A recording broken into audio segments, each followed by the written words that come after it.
Our next speaker, Dr. Andrew Coates, is Editor-in-Chief of the International Journal of Cardiology. He is a professor of medicine at the University of Sydney, Australia. He was Dean, Faculty of Medicine, University of Sydney from 2002 to 2009. He has written over 1,000 scientific publications and 10 textbooks. In this session, he will give away some of his secrets on how to write a manuscript that editors will accept, tips for authors. Dr. Coates. Gita, ladies and gentlemen, it was a great pleasure to be here and a great honour to follow Dr. Roberts. Clearly, when there are 4 editors, you will get familiar themes coming through. And when I'm assessing the title of Tips for Authors, it's important we realise that it's the quality of the scientific research that is far and away the most important thing for any study.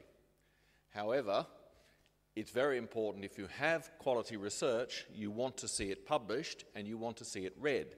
So therefore, it's very important to consider the audience. When you are looking at a publication, you need to ask yourself, why is it important that this paper is published? We don't just publish purely to any research that comes out. It must add something. Ideally, it should be novel, it should be definitive, it should be interesting. If it's all 3, it's a fantastic paper. It is rare to be all 3. But if it's none of those 3, it will not be read and probably should not be published. Novel is the one thing that's probably crucial. If it is purely supportive or repetitive, when there is no need for repetition, then it really is a question whether this will ever get published. Some things are repetitive. If we have a major clinical trial, then a second major clinical trial to confirm that result is important. But if you are number 12 in a row of things that aren't definitive outcome studies, then it's a question of whether it's ever going to get published.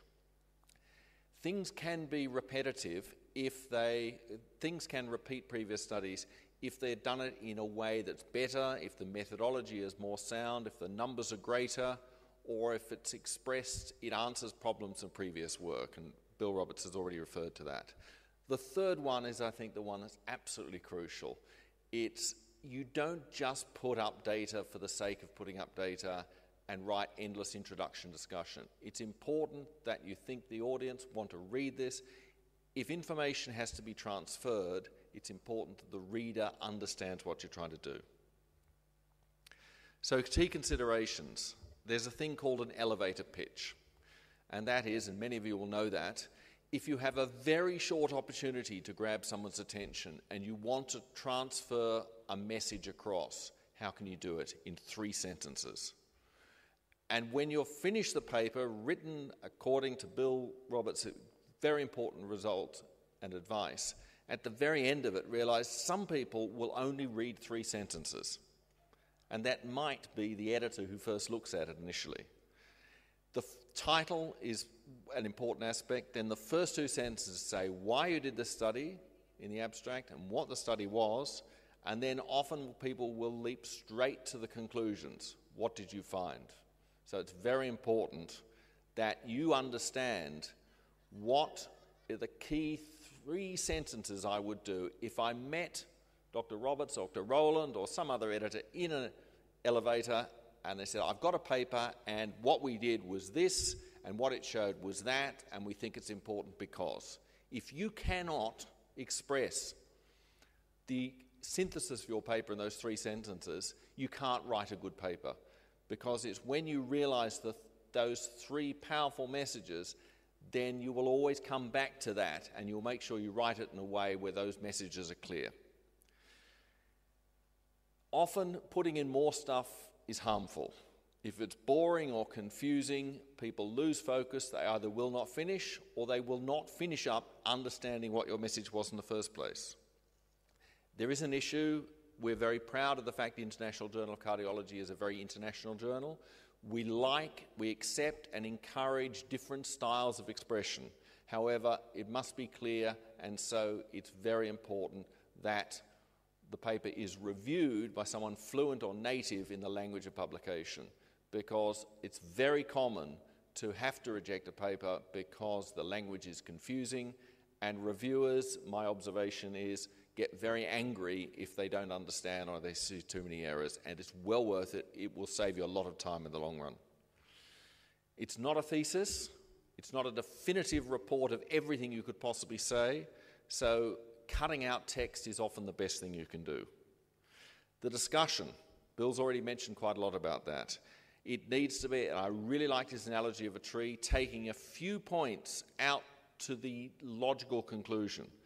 It should not try and be comprehensive. It must be relevant to what's important, and I often find that the vast majority of discussions are far too long. They should be focused on the novel features, the controversial features, and why what you found hadn't been found before, why it differs to previous publications, and why haven't we seen this in the past. I would go through as an author a checklist. Why am I submitting to this journal? And I often find that some people aren't clear why they're submitting to a journal. It's just they go through a checklist and they say, well, let's try this one. Have they taken work like this before? Is it in their field of interest? Is it the style that they would like to see? So it's very important you do that due diligence of style and referencing, but also in subject content and readership. Is it the right journal? Triple check for errors. Journal, when you're writing a cover letter to the journal, get the journal name right. People often do recycle and you'll get the wrong one. Editor's name, formatting instructions, submission instructions are crucial. The more errors there are, the less your chance you'll get accepted. What will the reviewers want to see? They will want to see that you have referenced the most similar papers out there. There is nothing more irritating than someone writing a paper and the closest paper to that paper is just ignored. Clearly, you don't know whether they are not aware of it, they disagree with it, therefore they want to ignore its presence, or it was just an accident. It's important the authors discuss their prior work because often research is incremental and it's very important to know the basis upon which this study was done and also declare outright any overlap. If some of the patients you report on have been reported before, some of the experimental work's been done before, you've used similar methodology, refer to the previous one. That is not just boosting your own citations. It's very important you declare upfront what's new about this paper, what depends on previous publications. Lastly, be extremely careful. Plagiarism is becoming horrendously common. There are estimates that 1 or 2% of all publications in the medical area include fraud. Plagiarism is probably even more common. The number of complaints, the number of investigations we do is going up horrendously. Virtually a week does not go by that I don't get a complaint about plagiarism, evidence of dual publications, disputes about authorships, and complaints about the quality of data. Be aware that the tools for detecting plagiarism are extremely strong now. And I'm not referring to those people who are deliberately plagiarizing, and there is no role for that in science, but people accidentally plagiarize. And they do it because computers can cut and paste text from one to another. You put it into a document, you recycle it, and before you know it, there's a whole paragraph or two that's come from someone else. The most important thing you can do for a young researcher is to tell them never to write anything down, never to cut and copy paste into a manuscript, and never write anything down with another journal or book open. It must be written totally from your own brain, because that's the only way to avoid the risk that you will accidentally copy an idea, a sentence, or form of words from someone else. Dual submission is extremely common. We do not have the technology to detect dual submission because papers are confidential until they're published. But the number of times, at least once a month, I get a reviewer telling me, I've reviewed that paper for another journal and it's still under review. We have had in the last 12 months, 12 cases where there is definite evidence we've found another journal where the same paper is simultaneously submitted to both journals. It will be found out. It's a big mistake to think you'll speed up the process by submitting to 2 journals simultaneously. Lastly, make sure your co-authors know you've submitted the article. Make sure they've approved it. Many journals now require signatures of authorship. I personally have been involved where a major publication went with forged signatures, including my own. It happens, and journals haven't yet worked out a way of doing it.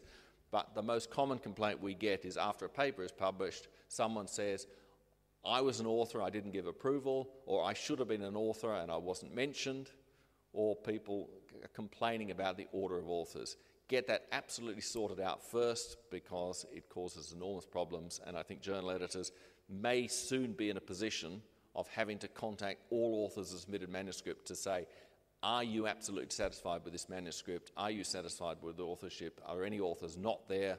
And are the authors in the right order? Also, don't add authors after acceptance. That's a very common procedure.